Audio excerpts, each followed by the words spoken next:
Right, we on? He's recording. Sando's upside down. Sando's upside down. He's turned the moustache off. Main's phased the phase. SSC's podcast.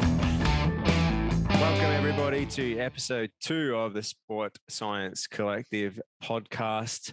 We are going to be talking all things sport science today. I'm joined here by my co-hosts Ryan Ledder, Jared Bailey, and Sandon Interisi. Ryan, I'm going to start with you. I believe your footy team, Joey's, got up this week because you didn't play, meaning that they didn't have to come down to your level, mate. Yeah, that's basically correct there. Happy to be running around as the runner on the weekend. Clocked a cool 11 Ks on our small footy ground. So I did a bit of work. I just didn't do any of the tackling that the boys did. Well, if I remember correctly, the first game that you filled in for ended pretty well with a broken nose, mate. I did running past and someone decided to throw an elbow up and I collected it with my nose. So that was always good fun. Managed to get out with Bazza that night. So the night ended well. Yeah, a few Mario Kart's known remedy for a broken nose. Exactly.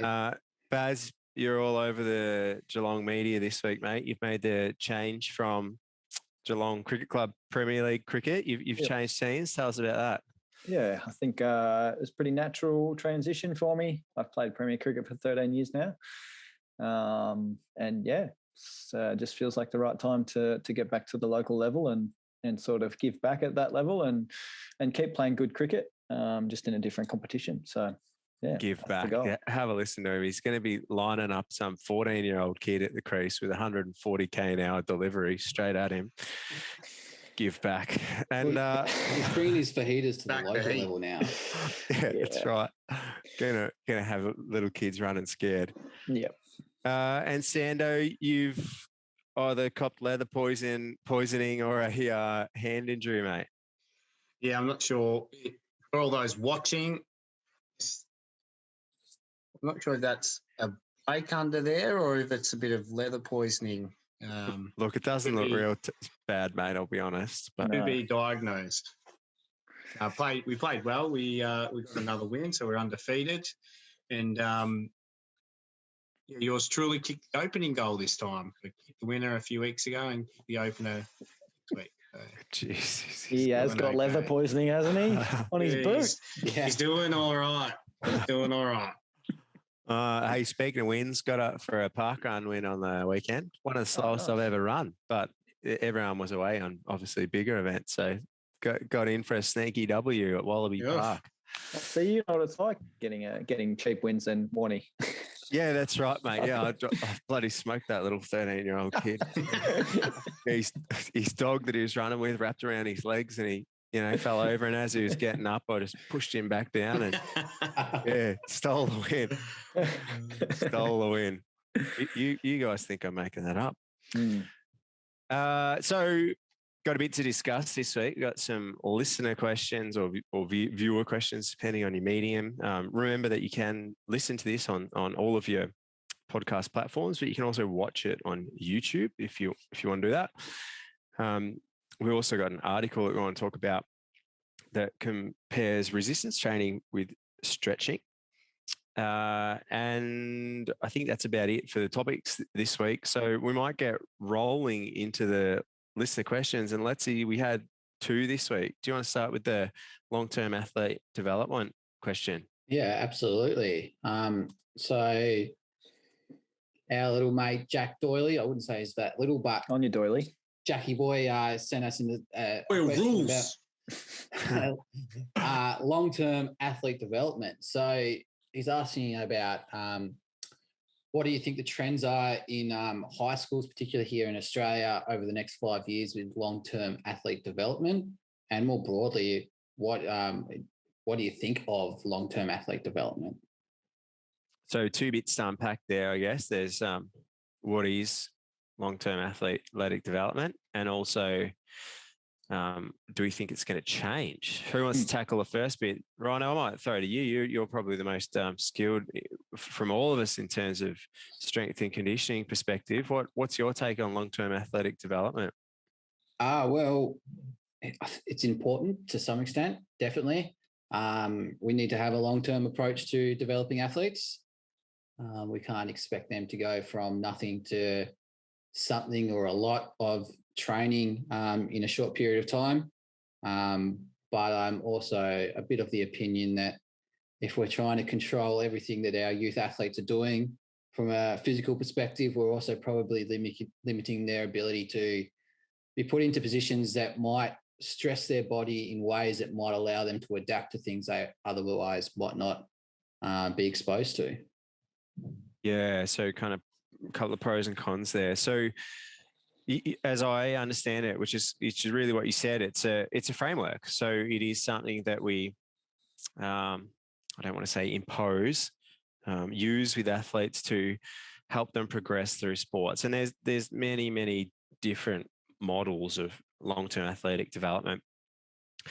And in Australia, we tend to use the FTEM framework, which is provided by the Australian Institute of Sport, which stands for Foundations. So a phrase, a phase where you get better at your sport. Talent, so you start to progress into performance pathways. Elite, so you start to succeed. And then mastery, which is sustained success. But perhaps a more common version of that is the extended long-term athletic development framework, which is the fundamental phase, which is 6 to 9 years.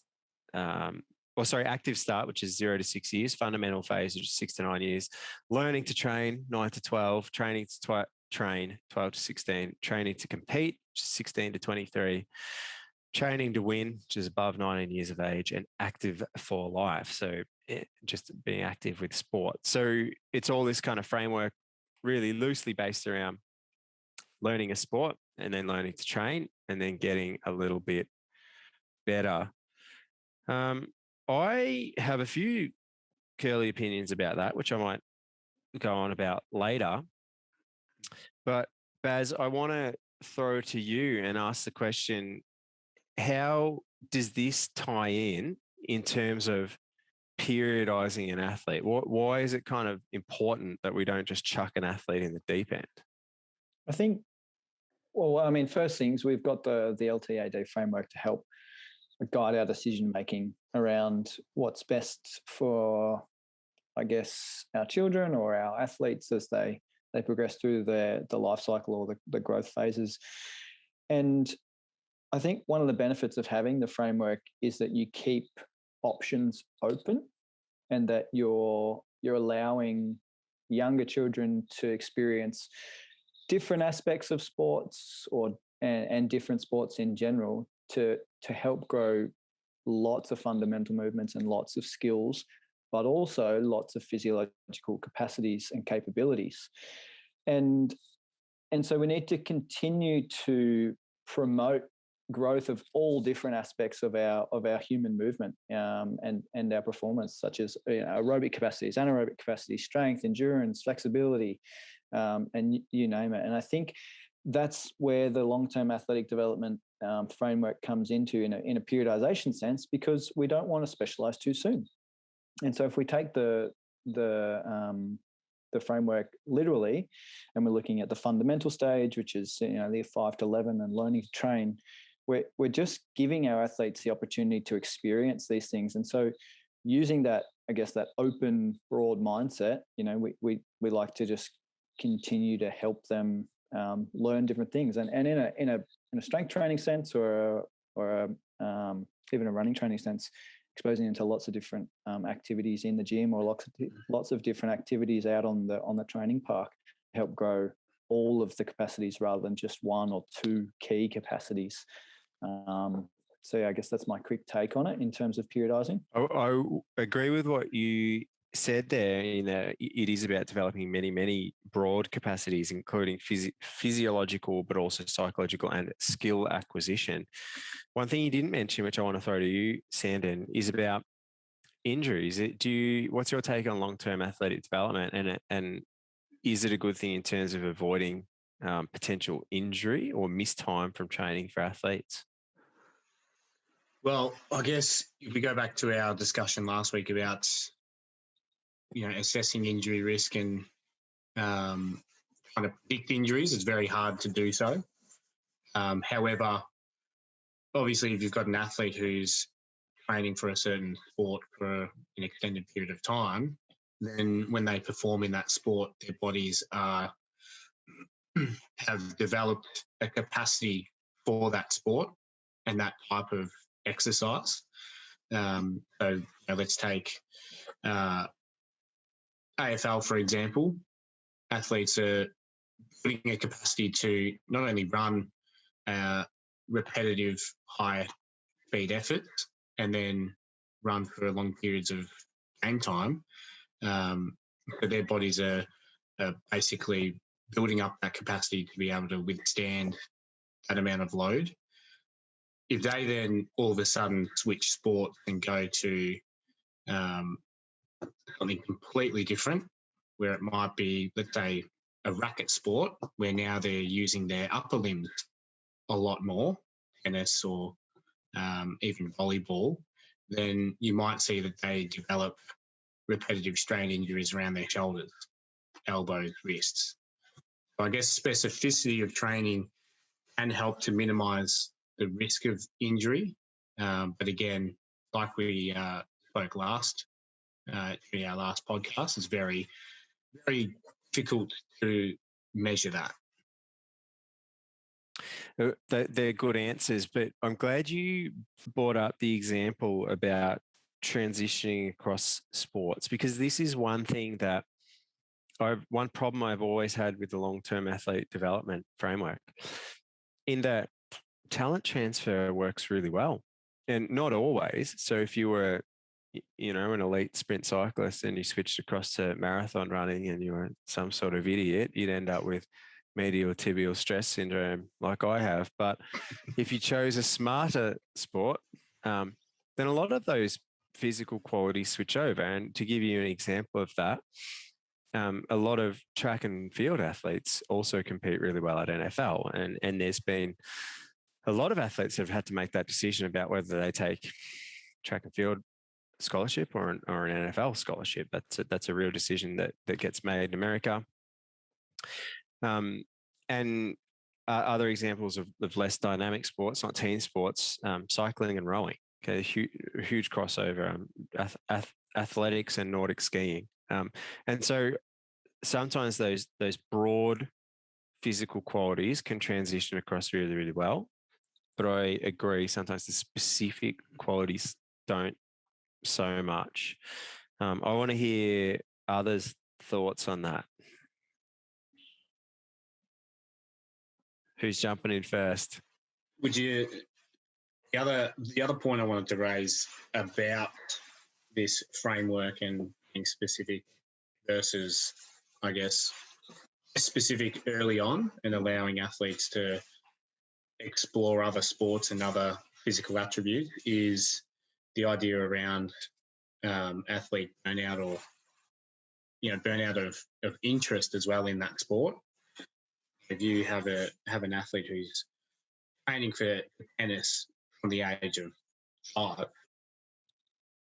compared to and just solely focusing on that, is there obviously a high risk that by the time they're 15 and they may be performing really well, but their interest has waned, which potentially means you lose that athlete from the sport.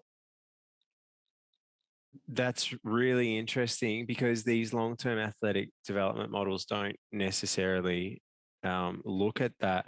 And looking at it from a lot of the literature, particularly physiologically derived literature, looks at something called peak height velocity, which is just the age at which you start to grow most rapidly as kind of a marker of maturation. And that tends to be because a lot of positive changes happen around that. So you're getting bigger. For males in particular, getting a large increase in testosterone, which can have positive effects on both anaerobic and aerobic performance, to red blood cell volume and increases in muscle mass. But it entirely misses that other side of it that you mentioned, Sandro, that it's not just an issue of physical qualities. There are psychological and skill acquisition qualities with that as well. My major gripe with it, though, the idea of long-term athletic development is that it ignores talent, in the sense that sometimes you don't need to follow those pathways to necessarily step into the elite. Now, I've got a number of examples, but one that I'll give you that's reasonably contemporary is just recently Rowan Browning from Australia ran a 10.05 100-meter sprint, and he's qualified to Tokyo. So he's going to the Olympics. 3 years ago, he ran 13.5-second 100-meter when he started running. And so if you look at that, his window of opportunity, then he's well past it, because he's 21 years of age, I think he is. So he's well and truly missed his peak height velocity. He's already mature, and he missed entirely all of those phases around, fundamentals and training to train, or he hasn't so much missed them. He's accelerated through them, and what might have taken 12 years apparently to produce has taken 3. Rhino, what are your thoughts on that? You haven't spoken for a while. Yeah, I think that's a good example of where we need to have that flexibility with long-term athlete development. I think, dealing with cricket now, and Jared would know this as well, there's been a shift in the way that we train cricketers. And we used to have this model or this idea about how someone should bat or how someone should bowl. And I think we used to identify people that had those traits, and they would be the ones that we would put into our talent programs.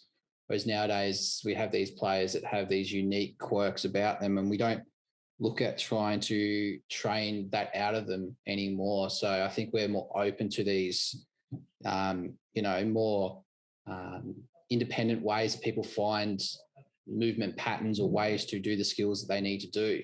I think that's starting to draw into our talent identification and long-term athlete development, where we're seeing these athletes that play different sports coming back to these other sports now, because they've got the fundamental physiological characteristics behind them, and now all they need to do is learn the sport, basically. And as you said, this sprinter bested his time in 3 years to qualify for the Olympics. Whereas if we follow this LTAD process, we might not have ever got him to the Olympics. No, and it's, so there's that side of it about baseline talent, but there's also the side about response to training. So we're running a PhD project here at Federation Uni, looking at responder genes through breath analysis, and what preliminary study has shown us that to resistance training, if you grab a group of people and give them the same resistance training, some will have a 100% improvement, others will have 0. So some people don't get any stronger from doing resistance training. Now, I'd hate to be that person, but the point is, yeah, that's right. Yeah, and my hair fell out when I did it.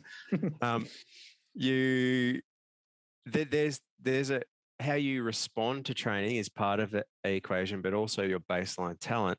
I don't know if any of you have ever read the fantastic book, The Sports Gene by David Epstein, but in there he talks about this chapter called The Tale of Two High Jumpers, and he looks at Stefan Holm, who was the world high jump champion, and he's an Olympic champion as well. And he has an estimated, so he retrospectively estimated that he'd done around 20,000 hours of training. And in 2007 World Championships, he was beaten by Donald Thomas, a Bahamian athlete who had only been training for 8 months. And he didn't even do it in high jump shoes. He competed in track and field spikes because he thought they felt more natural. Now, they estimated that he'd had about 600 hours of practice.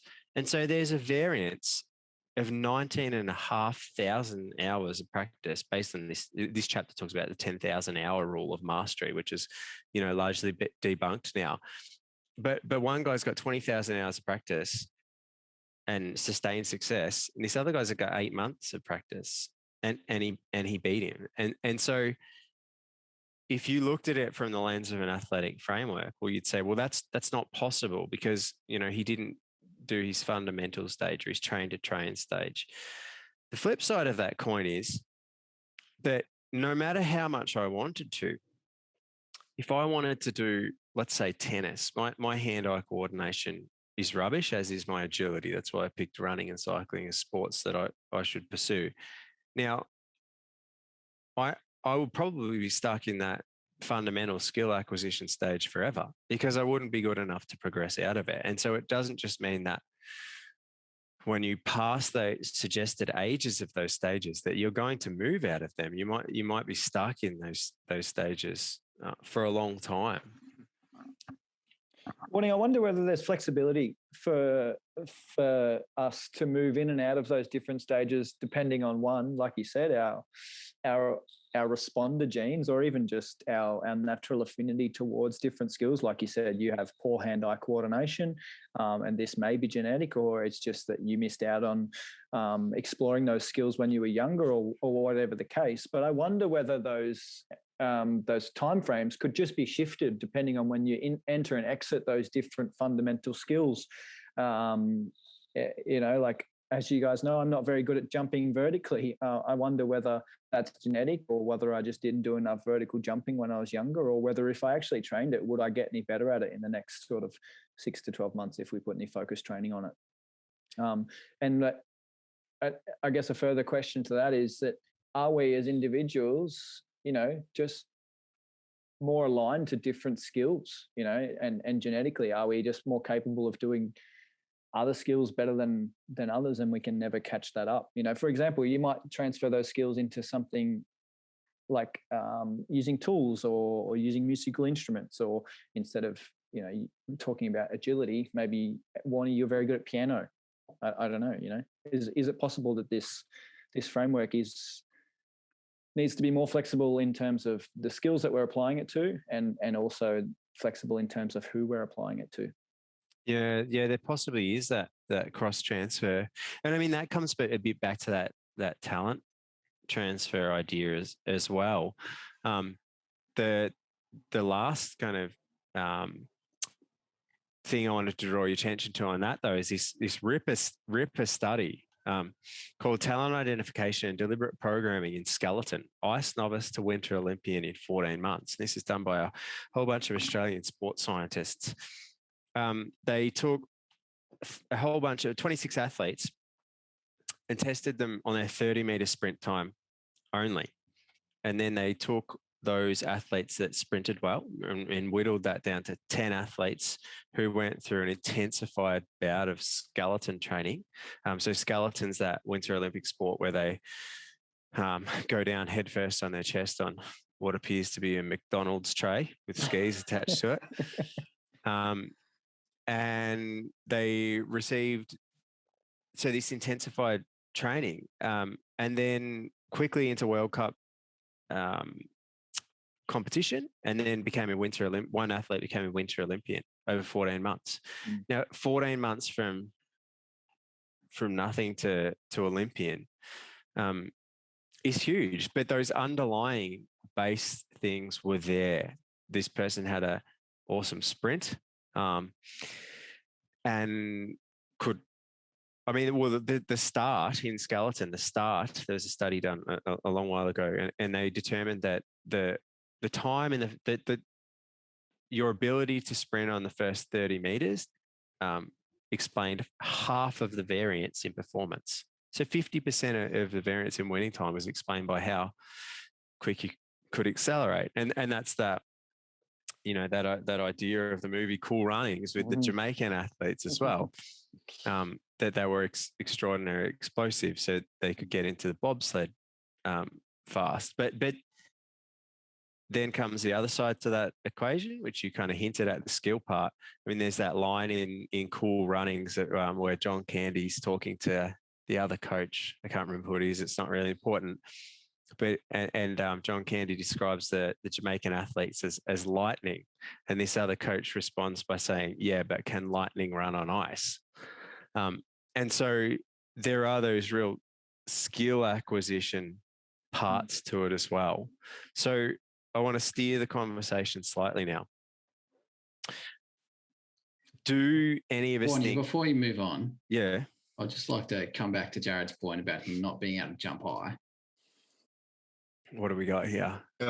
Screen share. Oh, yeah, this is pretty good, here actually. We Hey!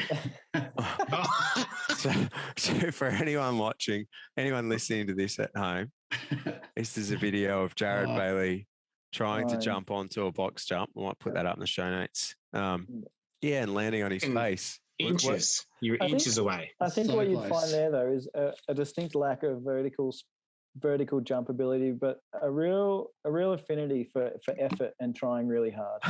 And that's another aspect of long-term athletic development for kids, isn't it? We want them to enjoy what they do, try really hard. And well, I've got that in spades. But also remember, if you're not first, you're last. Not first, you're last. But that's important. Like those qualities too that you just talked about, intention to train and persistence and pain tolerance, and they're very difficult to quantify. And then if you looked at your sport and said, well, actually you can produce a lot of horizontal power and speed, well, maybe those qualities can be transferred to vertical power and speed. I'm not so sure on that. I'm not really across the literature. I think from memory that it's not so easy to do, but I could be wrong. But if we kind of agree that it's not so important, the next part of the question is, do we think it's going to change in 5 years, that long-term athletic development? Well, I think we need to. Well, I'm not sure if we need to be, but I think from our discussions that in the next 5 years, whether the model changes or not, maybe our perspectives around the model will change. Rather than implementing something different at the school level, maybe the decision makers or the coaches or the teachers' perspectives around it will be more flexible, rather than being locked into this rigid framework that sort of identifies this time and this age for this category of learning or training. Rather than let's just potentially be a bit more open-minded to letting children move in and out of those categories a bit more fluidly. So that's a great segue to my next bit that I want to throw to Sandon. So, because he's had a bit of involvement with the American system. So, American system obviously heavily reliant on high school and college systems and these windows of opportunity. And COVID's thrown a real spanner in those works. So a lot of athletes didn't compete in 2020. They might not compete in 2021. Do you think that means they've missed their opportunity to excel in sport, or are those frameworks just too rigid? And I'm not talking so much the final year college athlete. I'm talking more about the high school athlete now who's 15, 16 years of age. It's a very interesting question, because I think we've sort of discussed, these hard and fast guidelines around time frames and age brackets of when you'd see athletes develop. But if everybody is in the same boat because they've had the same year off, certain athletes, does that not just keep everybody on the level playing field? But then also for things like team sports, as an example, where you have 18-year-olds playing with 26-year-olds, is there going to be an underrepresentation of certain age groups in the future because they've missed that 1 year of development? Yeah, and we won't know that until there's a retrospective look on it. Yeah, well, that's interesting. So I think I agree with you. I think we won't know that until 2026 or 7 or 8, when someone runs a study and looks at how athletes who were it's 15, 16, 17 in 2020, whether or not they are underrepresented at national level competition. The next Olympics after Tokyo, maybe. Yeah, or the next Olympics, and the devil would be if you saw that athletes from 2019 and 2022 were equally represented, but then 2020, 2021 weren't. Then there's kind of evidence to that. And it reminds me a little bit if any of you guys have read the book Outliers by Malcolm Gladwell, which is a cracking read, and in there he's got a chapter on relativistic age effect, and it's those athletes that are born closer to the start of their season, so they're older, tend to be bigger and stronger, and because of that they have their window of opportunities increased, and because they're playing well as juniors, because they're a bit more physically mature, they then get drafted in the better team, and the better team has better equipment, they have better coaches, they have more scheduled practice, and then because of that they get better and get noticed by a state rep or whatever, and keep kind of circling up that chain. And I'm wondering if that might have kind of an effect because of this COVID, like perhaps the talent scouts aren't there to necessarily pick those players that do so well. Well, I think like Santa, no, I think that's a really interesting point, but I'm not sure whether we'll be able to really know the changes or the differences for a few years. Yeah. I think taking a different angle, looking at, say, the athletes that are already in a system, it's potentially going to be a good thing they had to take a year off from a mental perspective, because I know from local football, which is not the highest level football, a lot of the footballers have come back more refreshed and revigorated, and their passion for their sport has come back, which can wane at times, particularly over a winter sport. So from a perspective of mentally being more prepared to play and train again, is that going to impact those current athletes that are already in those pathways? Yeah, I think they're all really valid points. That's not something I really thought about in that. Yeah, it's a good point, that one. Mm. Having a year off for somebody that's, on the improve the last few years before 2020, and then they're forced to take a year off, and they're probably sitting around last year just wanting to get back, just, chomping at the bit, and then they come back with a greater desire to train and get better. Yeah, I guess our takeaways would be this, that the long-term athletic development framework is a bit rigid. There's lots of ways you can get around that. And I wouldn't be, and if you are an athlete and you feel like you have missed the boat, or you're a coach and you're like, well, these athletes have missed the boat. Yeah, be open-minded. Like, you have that sprinting story that you just shared with us, Warnie, and that crossover of skills, like for example, the Jamaican bobsled team, and let's just be a bit more open-minded in when you can enter different sports and how possible it is to achieve and your goals, but also achieve elite performance as well. Can I, just before we move on, read one excerpt from a study called The Long-Term Athlete Development Model, Physiological Evidence and Application by Paul Ford from the British Olympic Association, 2011. And I think this is perfect to sum it up.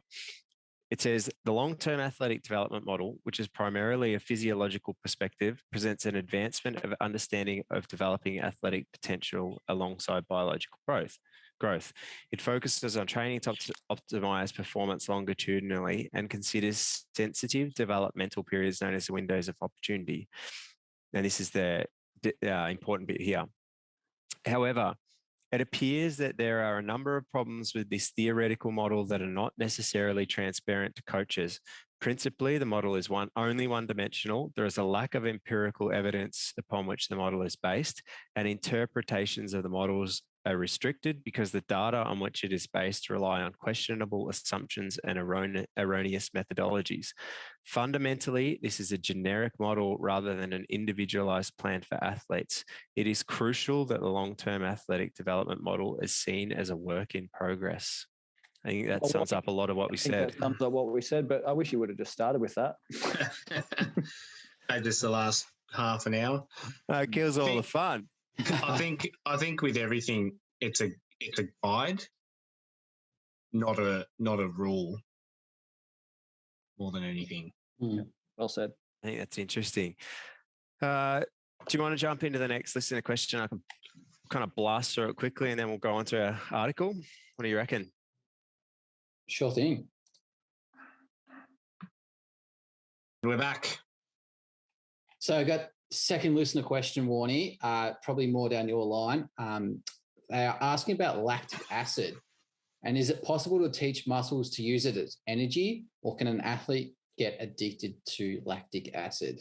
I know you've got a few responses here for this question. Yeah. Acid. So we briefly chatted about this in the pre-episode, and I should forewarn this by saying that I've done very little research and relying on a lot of tutoring, a lot of good teaching back from my undergrad. But the first thing I would say, well, there's 3 parts to unpack. 1, lactic acid. 2, fuel. 3, addiction. The first is lactic acid, and lactic acid is not really a term that we use anymore because it's only lactic acid in the gut, and we get lactic acid when bacteria break down that sugar, lactate, and then it becomes lactic acid, and that's prominent from dairy and things. And so we tend to use the term lactate more so, but lactate is like the poor guy's copped a bad name. So it's probably the most misunderstood molecule in sports science, I reckon, and it's really because of the early studies. So the really early studies on lactate, they just got frogs' legs and electrically stimulated them, and then found that lactate was produced. And then in the 30s, 40s, 50s, they started to do testing in humans, and they found that when they increased exercise, that they would start to produce more lactate, and it goes up in this kind of curve. So one way to think about it is kind of like the Nike swoosh symbol, where it kind of the tick where it drops a little bit and then it kind of ramps up exponentially. That's a bit what lactate does when you exercise really, really hard. It ramps up, and because it was observed, then and experienced alongside pain, because the difficult exercise is painful, then it was thought that it must be lactate causing that, but it wasn't that at all. And it's kind of the idea that correlation doesn't equal causation. You know, to use a contemporary example, just because we have 5G towers going up, it doesn't mean it caused coronavirus. Correlation doesn't equal causation. They just happened at the same time. There's some funny memes on the internet about that. I think shark attacks and autism diagnoses mirror each other kind of perfectly in the USA. So correlation doesn't equal causation. And so lactate just is a byproduct of anaerobic metabolism. And it wasn't until this guy, George Brooks from Berkeley, proposed this idea about the lactate shuttle that we started to think about it a little differently.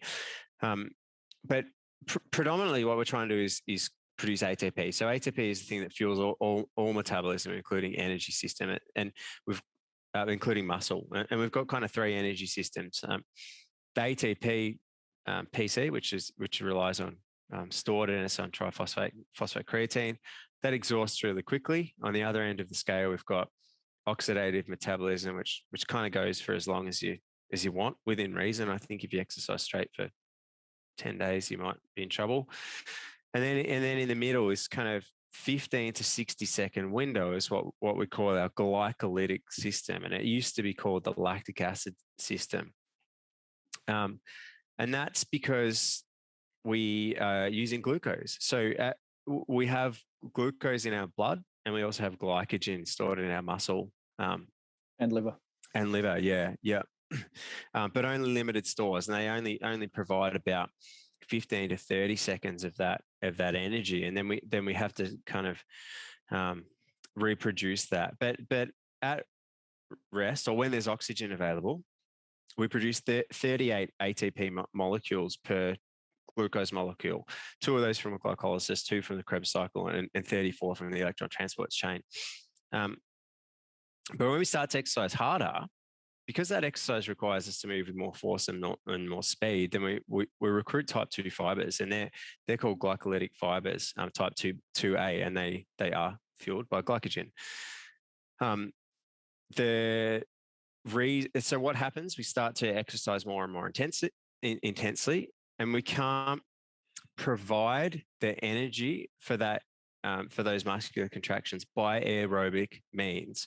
So we start to switch to what's called anaerobic, or without aerobic, so without oxygen. Without oxygen, yeah.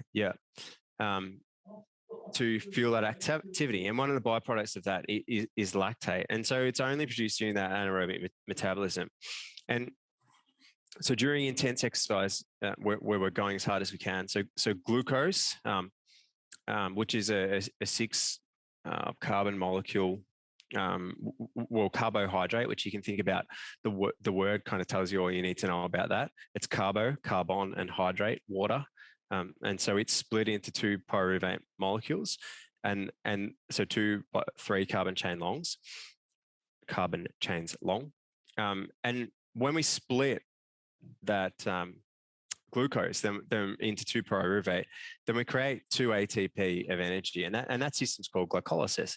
The benefit of that is it happens really rapidly, but it doesn't require oxygen. And what we're really trying to do is create pyruvate. So ATP allows us to initiate muscular contraction or any bodily activity, but we want to create pyruvate so we can create more energy. And so if the intensity is low enough and there's oxygen, then that pyruvate gets sent to the mitochondria, gets converted to acetyl coenzyme A, goes through citric acid cycle, the electron transport chain, and it becomes ATP again. All well and good. If we don't have oxygen though, then what happens is that those pyruvate molecules kind of get moved across and they become lactate. So those pyruvate molecules form with 2 hydrogen protons. So there's like protons from hydrogen that are floating around in the blood, and they form together and they make lactate. So lactate is just pyruvate with hydrogen. And in that way, lactate is actually a buffer. So it doesn't actually cause or limit exercise. It actually takes away some of that blood acidity because it's holding on to those hydrogen protons, which are acidic. So they lower the pH. And I'll come back to acidity in a minute. But that process is quickly exhaustible. And as we run out of glycogen and glucose, and we can't produce it fast enough, so what happens is eventually we have to reduce the intensity. The other thing that occurs with that though is pain, which circles back to lactic in a minute. But when the intensity is low enough, what happens, that lactate gets combined with oxygen to make water. The hydrogen is taken from that lactate, combined with oxygen, and that makes water. And then we're left with water and pyruvate can go back through that electron transport chain to make ATP. If the intensity is low enough. If the intensity is low enough and there's oxygen available, yeah, for sure. Yeah. And that's just the sugar. And of course that lactate can be, and this is the lactate shuttle that Brooks described, is that lactate can be shifted to inactive tissue. So if you're doing cycling, it can be taken to muscles in your deltoid, for instance, or in your traps, or the heart, and they can be dissociated into lactate, and the hydrogen stripped from that, it becomes water and pyruvate. Otherwise, the lactate gets sent to the liver, and it goes to this thing called the Cori cycle and this other process called gluconeogenesis to make new glucose. So while that's happening, though, we create lots of blood pH, and so because of the protons that are created, I guess is the word, from that, the hydrogen ions have a positive proton, right? Yeah, they do. Yeah. And so when the ATP breaks down into ADP, that releases that proton, and that's really acidic. And carbon dioxide is also acidic, which goes up in blood level, as well as a little bit of acidity from lactic as well, potentially, although it kind of maybe not, because it grabs that hydrogen that I talked about earlier. But that increased blood acidity is detected by these things called metabosensitive afferent neurons. And that's what we register as pain. So that's the burn. That acidity is registered by those metabo, which stands for metabolic sensitive afferent neurons. And eventually this blood acidity is what causes that muscular failure, because it stops calcium. That's what I was trying to think of. It stops calcium from being released from the sarcoplasmic reticulum, and calcium ultimately tries to bind to troponin. Muscle contraction. Yeah. It knocks tropomyosin out of the way and initiates muscle contraction. And if that doesn't occur, we can't exercise. And so, lactate's actually used as a fuel. So it's produced by really intense exercise, but we can use it as a fuel, and it kind of buffers intense exercise as well. The last part of that question was, is it addictive? And I'm going to say I don't think so, that lactate itself is addictive.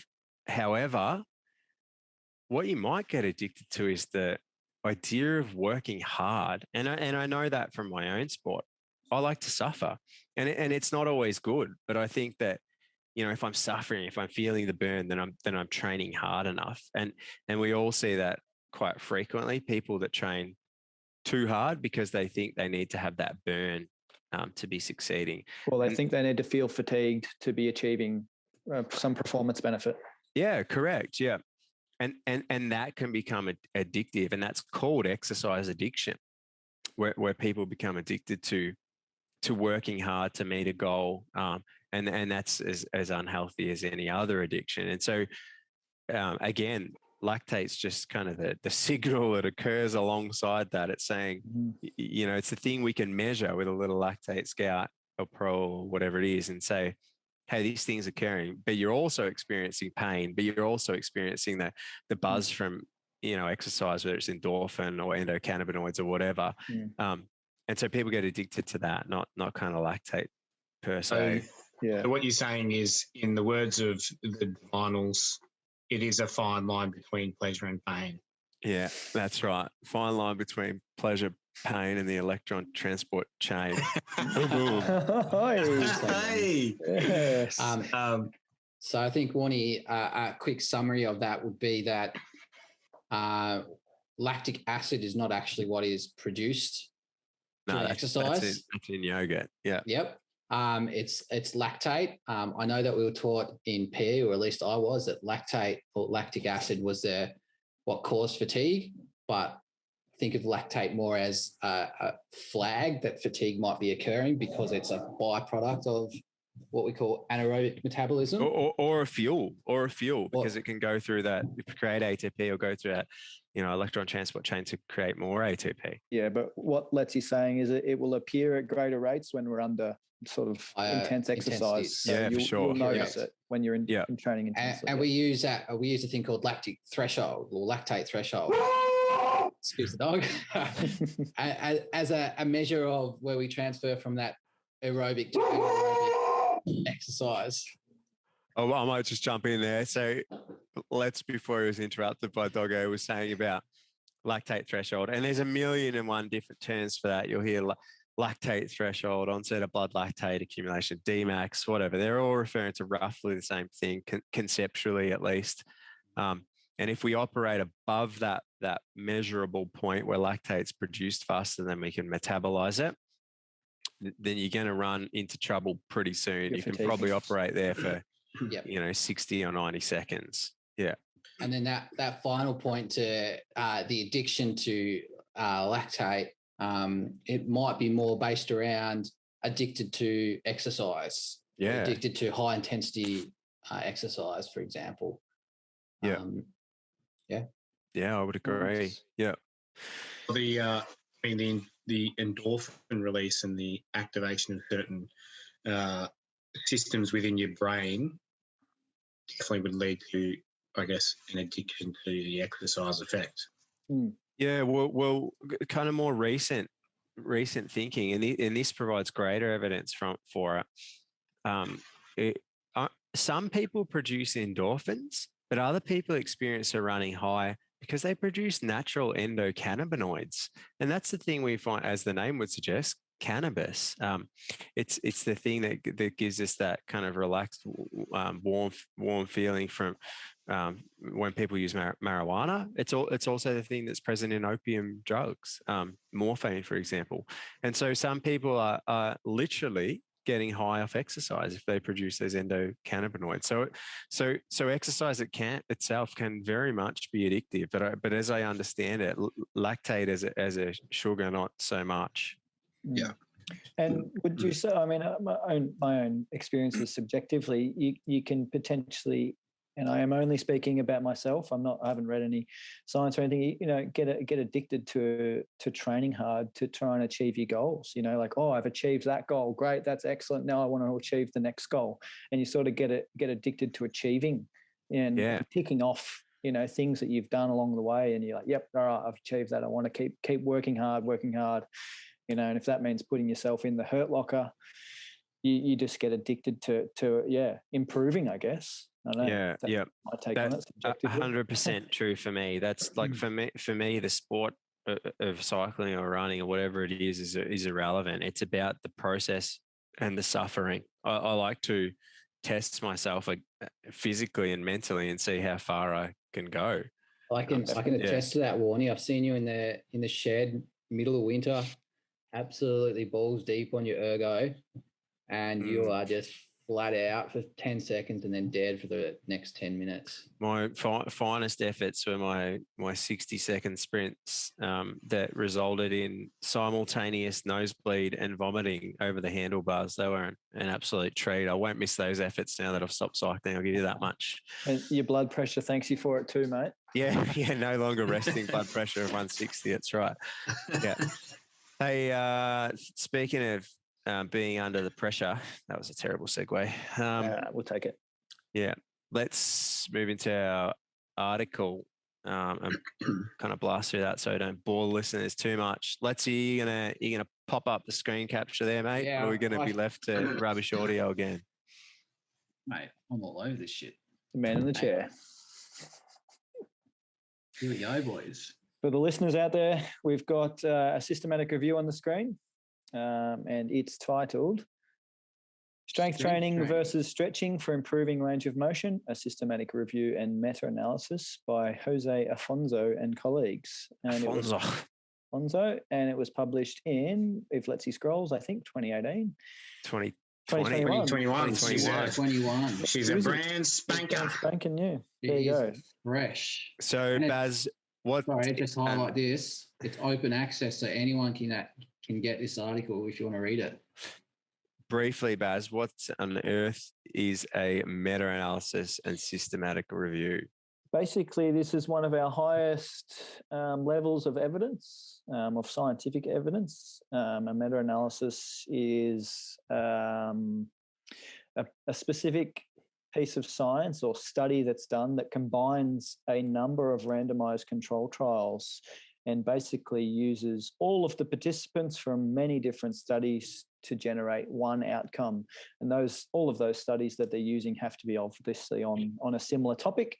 But it's basically like combining all of the participants from many different studies and seeing what the overall effect of that particular topic is, or that particular randomized control trial is.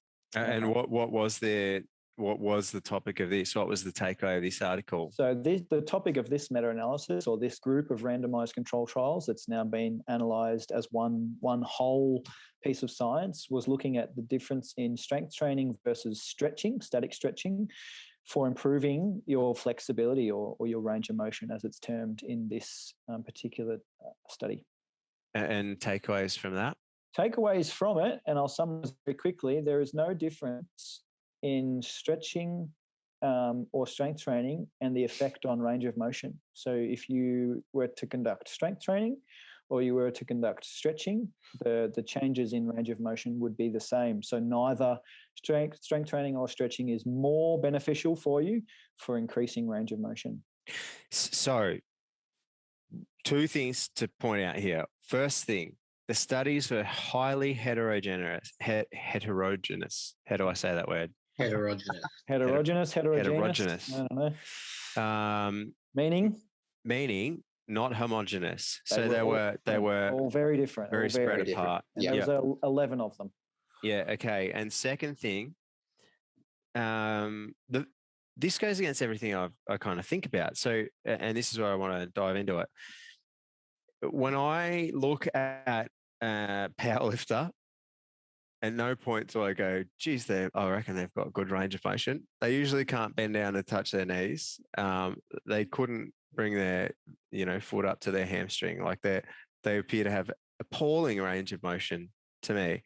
So what's going on? First, I'm going to throw to you, Sando, and ask, what about the quality of evidence? So we read there that there was some heterogeneity to those. I got that right, didn't I? Nice word, yeah.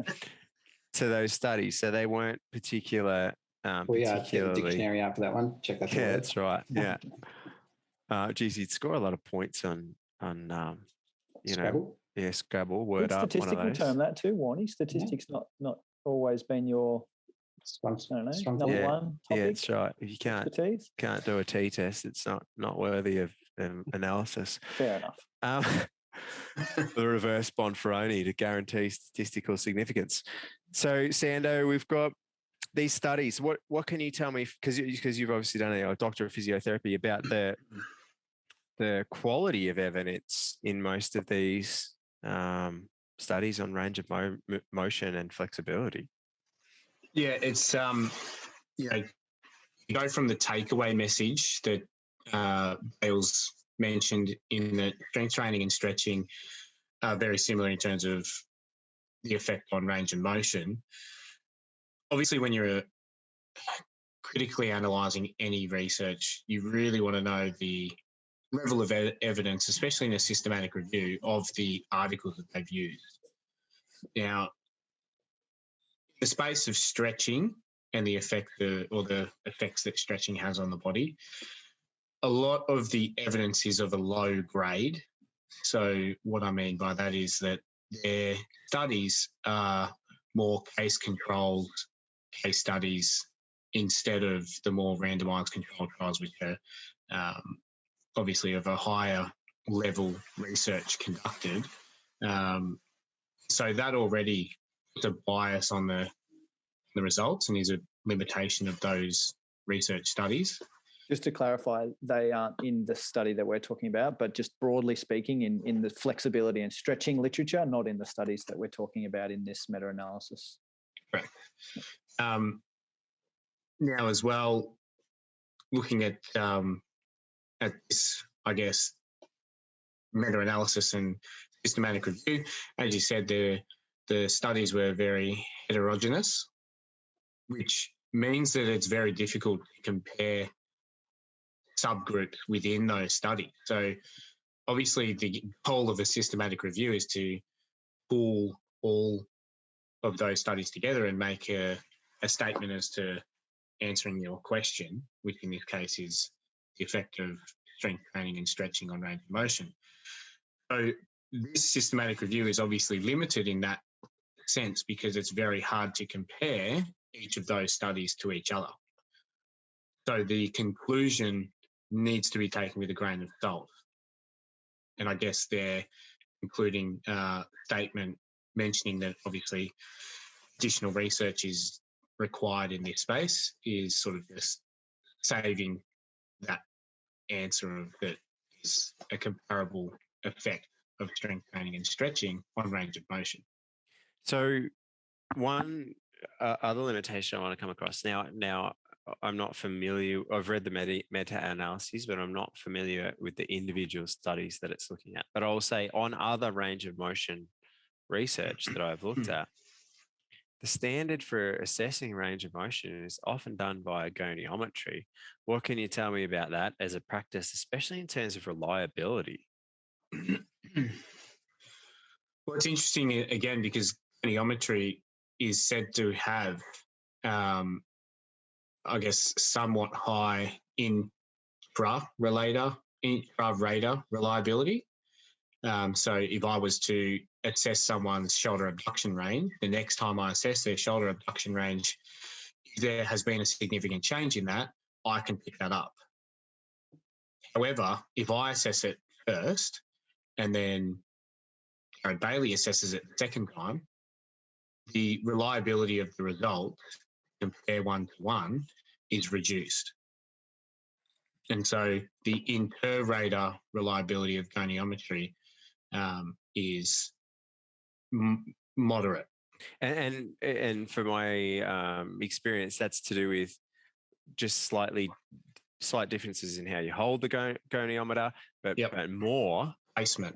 where you find landmarks, because my interpretation of finding a chromial might be different to your interpretation of finding it. And if I'm half a centimeter out there, and I'm half a centimeter out at the elbow, then that can create differences in range of motion, which is kind of what you're hinting at there. The inter-rater reliability might not be so high. Correct. Yeah. And so that's our main measure of range of motion. Again, there's it's a limitation and going to be a bias if there's obviously access to greater technologies, as you might discuss now, Warnie. Yeah, well, I will say, so the gold standard for assessing motion is through a motion capture system. So infrared cameras that are placed around the room. So this is kinematic motion. Yeah, kinematic motion. Yeah. So looking at 2D or 3D coordinates in this kind of 3D space, and you would have all seen it, and you would have all seen it from Hollywood, where you look at the all of the movies, like the recent Marvel movies. A lot of the CGI on that is done. Gollum from Lord of the Rings. Gollum, yeah, yeah. By this motion capture technology, and so they put these retro-reflective markers on people, get them to move in a certain way, and they can track where they are in this 3D space. Now, that's great because it can measure within 1 millimeter, but there are still problems with that. So let's say I was doing hamstring flexibility, and I might put the marker on the greater trochanter, the lateral femoral condyle, and then the lateral malleolus. Now, where I find those points is going to be different to where Jared or Sando or Ryan finds those points. And the other bigger problem is one of instruction for me. I often see using that straight leg as an example. When I teach them, they're very, very poor at making sure that other bodily structures are doing things properly, so that they'll often see the other leg come off the ground, off the bed a little bit, or they'll roll their hips slightly, or they'll point their toes in a certain way or whatever, or they'll come up quickly and then fall backwards. And so they're not necessarily following to these strict guidelines. I would say studies probably try to control for that. But I would, again, think it depends on the level.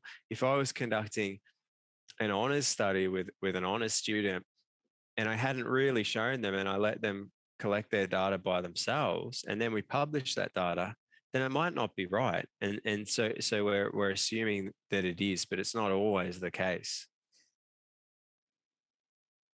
So to circle back to, I guess, our field of research in looking at range of motion or flexibility, we've identified that the goniometers can have sort of large inter-rater reliability issues, or variance in inter-rater reliability.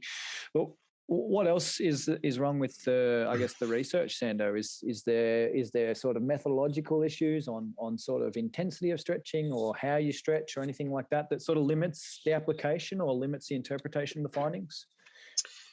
Yeah, and I guess coming back to, like, with strength training, they always talk about dosage, how many sets, how many reps, how many sessions per week, how many exercises in each session. And it should be the exact same for stretching. It needs to be very systematic if you're assessing, a certain part of stretching. And obviously in this case, looking at the effect stretching has on range of motion. So you obviously want to be very systematic with that approach in terms of not just duration of a stretch, but also, as you mentioned, intensity of a stretch. So I guess for myself, when I'm prescribing stretching for my clients who want to improve their range of motion or mobility, I go off those two factors of intensity and duration. Now, there is research that states stretching that it needs to get any physiological change at that myofibril level, in terms of range of motion or length in the muscle, you need to sustain a stretch for a minimum of 60 seconds. Now, if you do that and you do that in multiple muscle groups throughout, let's say, your lower body, it's a long time of stretching, a minimum of 60 seconds. Now, in our experiences, how often do you see, even in elite sport, people sustaining a stretch for 60 seconds? Not often at all. No. So I guess elite athletes for competition may be stretching for different reasons. However, if we go back to the reason of this study, which is to improve range of motion, it needs to be for that length of time at a minimum, so 60 seconds. If for me, so if correct me here if I'm wrong, but that's to do with those things that detect stretches. So the muscle spindles which sit in the muscle, which detect the muscle stretch and the rate of it. And they kind of, if we contract them too rapidly or too far, they'll cause a stretch reflex or a counter contraction to protect. We stretch for about 15 seconds and they turn to switch off. But then the other organs are the Golgi tendon organs, which sit either in the tendon or the musculotendinous junction. And they kind of work in a different way in that they cause autogenic inhibition. So if you stretch for a certain period and it detects that tension, then it will cause the muscle to relax. And is that what's happening around that kind of 60-second period? You're getting those organs to desensitize a little bit, autogenic inhibition. Yeah, exactly. Yeah, exactly right. And then you mentioned as well the stretch reflex. That comes to the second point of intensity.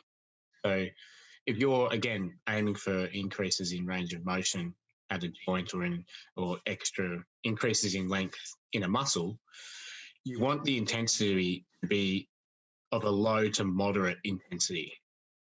So not wrenching your knee back behind your head to get a quad stretch of an intensity of 9 out of 10. It's more so feeling that stretch. And I recommend, again, my clients to reach an intensity of 5 out of 10 and sustain that intensity for the 60 seconds. So you're avoiding that stretch reflex, which, as you mentioned, is a protective response of your body to that intensity. If you're wrenching your knee back and you've just reached a 9 out of 10 intensity, as soon as you come out of that stretch, it's going to be, say, a subconscious stretch reflex where the muscle will tighten as a protective response. And so those two factors, intensity and duration, need to be very systematic in, obviously, the research, but also if you're training for increases in muscle length or mobility. So I'm going to ask you a couple of follow-up questions, just tie it back to this article.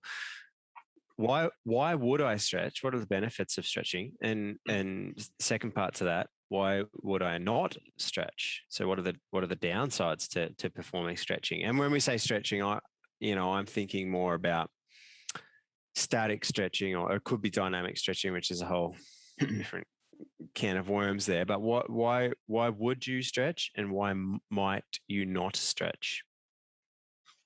Yeah, so look, a lot of people stretch for a lot of different reasons. Some do it, athletes do it pre-training, pre-performance, because they feel like it gives them, a muscle activation, greater range of movement, the control of their muscle. Sometimes it just makes you feel good, Sando. Yeah, exactly. Doesn't clear lactate though. Don't go believe in that, listeners.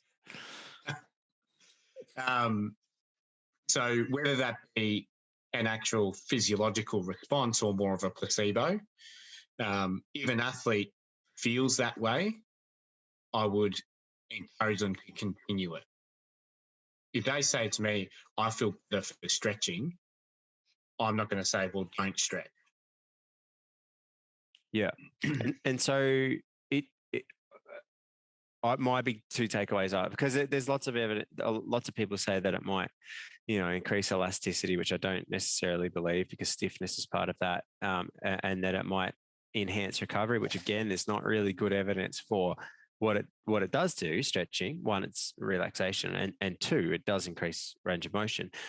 What's the downside to that though, Shannon? Talk to me about the mobility stability paradox.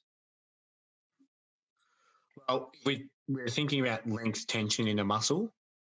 So every muscle group has a relationship between the tension in that muscle fiber and the length in that muscle fiber. So I guess if you're wanting to perform, say, a sprint, and you've just put extra length in your muscles, people may respond differently, but there's obviously going to be less tension in certain areas of your body, which it may have a detrimental or even may have a positive impact on their performance. Coming back to my specialty being physio, people that I recommend not to stretch are those people with pathologies at the point in which they need to, I guess, put through ranges of motion or to achieve that stretch. So somebody with a meniscal injury, I would be initially recommending not to stretch to avoid putting, I guess, undue stress through the knee joint as it's healing. So you've gone where I would hope you have gone, which is to circle back to the article. Why would certain people choose to perform resistance training rather than stretching? Now, I have to put in a qualifier here that I think this is resistance training across a range of motion. If you are doing quarter squats 5 times a week for 2 years straight, you're going to get really good to squatting at 45 degree.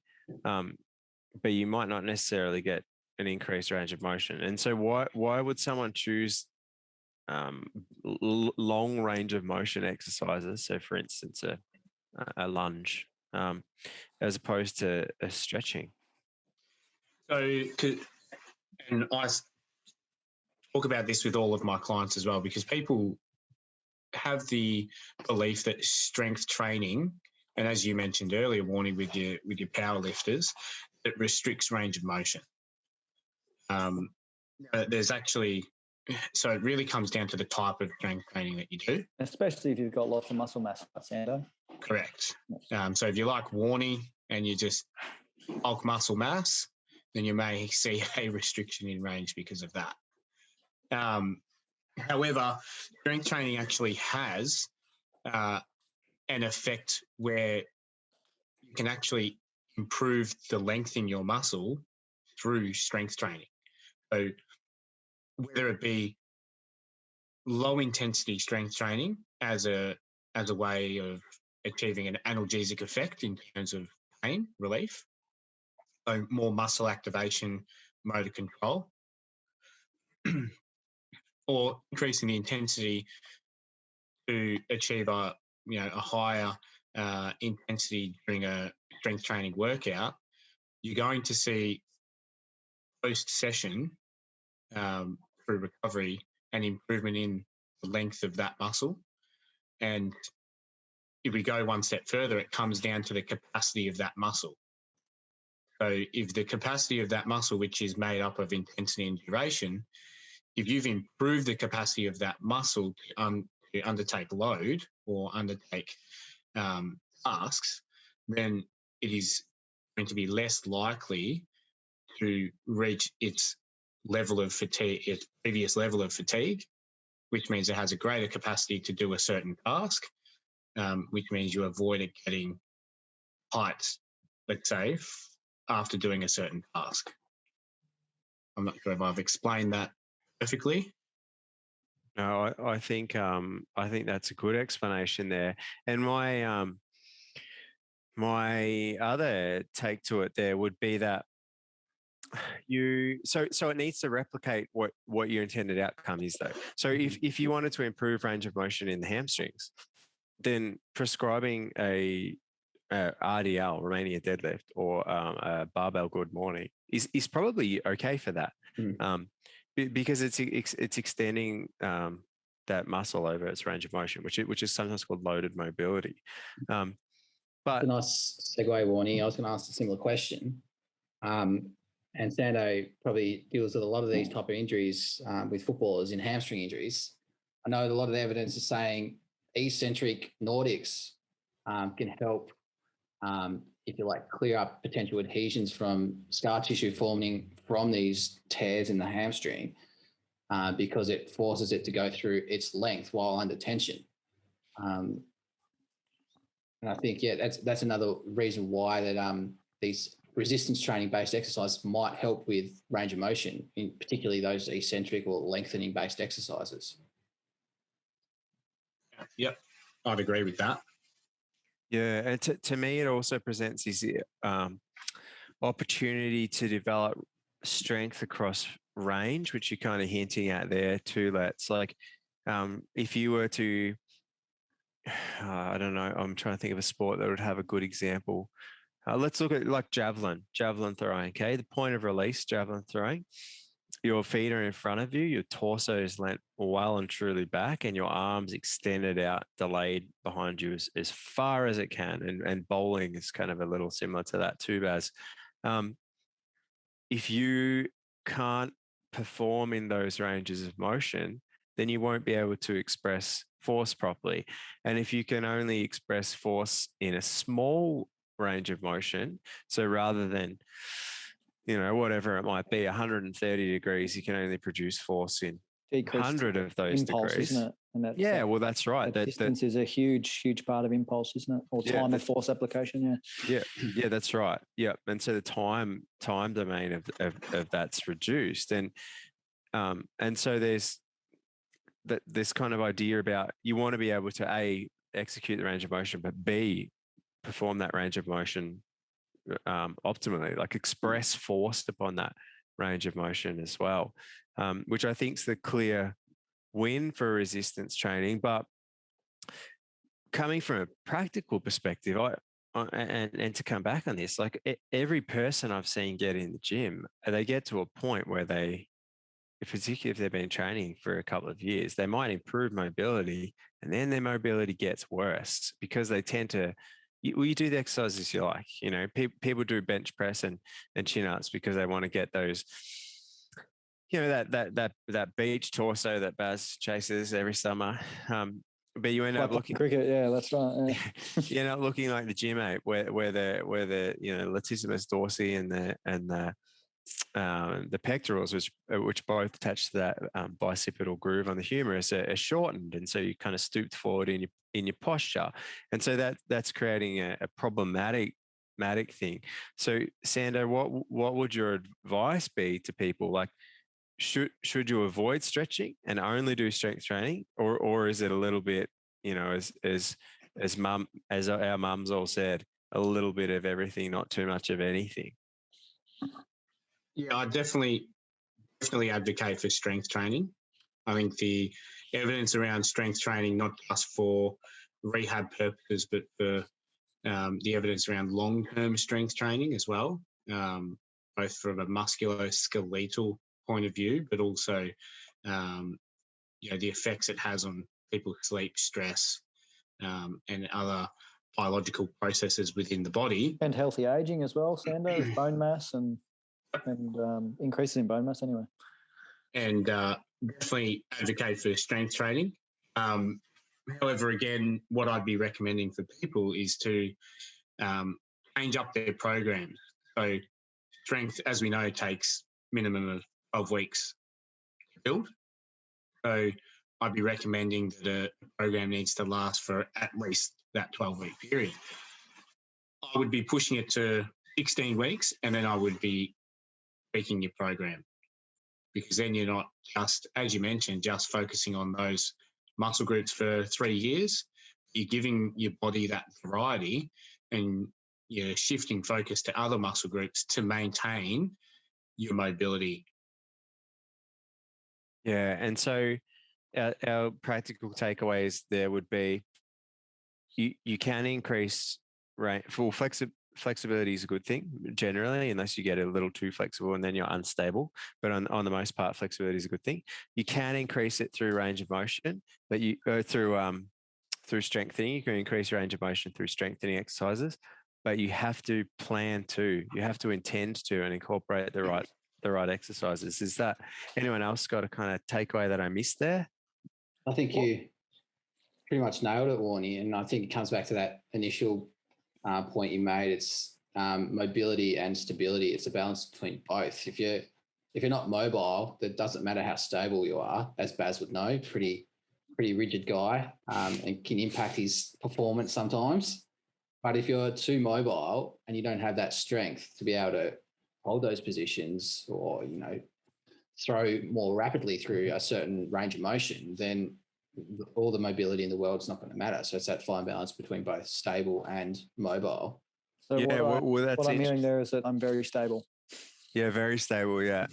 Yeah. Opposite of a wine glass, you wouldn't blow over in a strong wind. The opposite to that, I little anecdote there.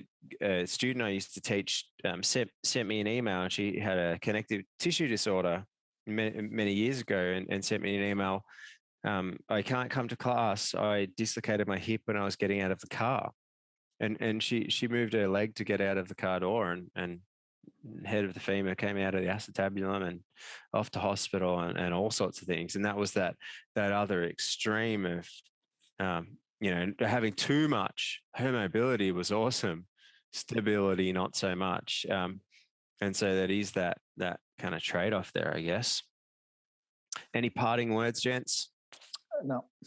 Incorporate many aspects of training into your training, time permitting, obviously, and try and find small wins where you can. If you need to increase strength and increase range of motion, then probably strength training is where it's at. If you need to just increase range of motion and your strength is good, then some targeted stretching, like 60 seconds, like Sando said, it's probably best case for you. And we should lastly clarify that the last thing is that we're certainly not picking apart this meta-analysis. So check it out. It's called Strength Training versus Stretching for Improving a Range of Motion, a Systematic Review and Meta-Analysis. So it's trying to pull together research that might be good and might not be so good, and trying to do what we're trying to do in improve the quality of the field about whether or not strength training is important for increasing range of motion. So please go and check that article out. We'll pop a link to it on the YouTube. Great. And we can pop it somewhere on the podcast, or at least on the YouTube. Yep. Hey, any last remarks before we sign off, gents? Well, I reckon if we can all name an athlete or a sport that most resembles this mobility stability trade-off the best, I would say gymnastics would be one sport, that they're very mobile and very strong. Yeah. Any other sports? Olympic weightlifting. Watching Lasher the other day set his world record of 225 kilo snatch. Like, incredible. So strong, and strong enough to exert many thousands of watts of power to lift that object and then catch it at full depth as well. So to me, that epitomizes that really stable and strong, but also really mobile. I can't argue with that. Yeah. Just wanted to make a little disclaimer on another factor that would have impacted this research, and we spoke about it recording this episode, which is just your normal anatomy. So, if your joints are orientated a certain direction than another, that's going to obviously affect how your body moves and how much range of movement you may achieve at certain joints. And then you made a point, Warnie, around the fascial layers along certain muscles and certain kinetic chains that may then restrict people's range of motion as well, which this research doesn't take into account.